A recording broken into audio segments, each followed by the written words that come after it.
जर मी तुम्हाला सांगितलं की उन्हाळ्यातील उष्णतेच्या लाटेतून वाचण्याचं रहस्य एका साध्या पेयात दडलेलं आहे. हे फक्त एक पेय नाही, ते एक पारंपरिक पौष्टिक शक्तिग्रह आहे जे पिढ्यानपिढ्या शरीराला नैसर्गिकरित्या थंड करण्यासाठी वापरले जाते.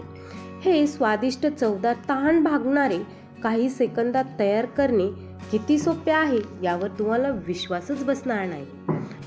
नमस्कार, मी प्रियंका. चला तर मग आज सुरू करूया आपली रेसिपी. तर आपण घेतलेत भाजलेल्या हरभरे.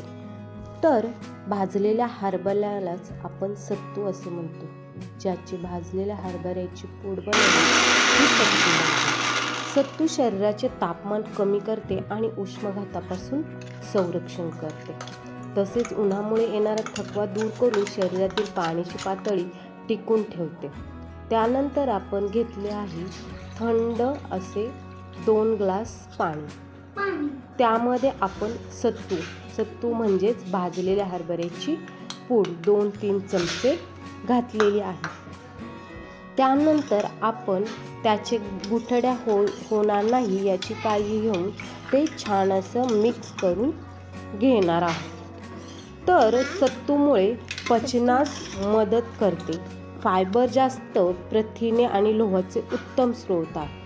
त्यानंतर आपण घातल्या अर्धा चमचा काळे मीठ आणि अर्धा चमचा जिरे पावडर. त्यानंतर आपण चवीसाठी व स्वाद छान होण्यासाठी 5-6 पुदिन्याची पाने घेऊन ते हातानेच बारीक करून त्याच्यामध्ये टाकणार आहोत. आणि आपण लिंबाचा 1 चमचा रस घालून सर्वसाठी कोथिंबीर घालणार आहोत आणि ते छान असे मिक्स करून घेणार आहोत. वजन नियंत्रणासाठी हे पिऊन पोट भरल्यासारखे वाटते, ज्यामुळे जास्त खाणे टाळले जाते. सत्तू पिठात भरपूर फायबर असल्याने एका दिवसात 1 ते 2 ग्लासच पिणे पुरेसे आहे.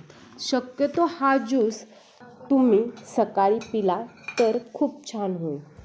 तुम्हाला जर अतिरिक्त इलेक्ट्रोलाइट्ससाठी वापरायचं असेल तर तुम्ही त्या पाण्याऐवजी थंडगार नारळ पाणी वापरू शकता. हे पेय तुम्ही ऑफिसमध्ये किंवा प्रवासामध्ये तुम्ही झटपट हे पेय बनवून पिऊ शकता. तर तुम्हाला कशी वाटली आजची झटपट आणि उन्हाळ्यात आपला थकवा दूर करणारी रेसिपी?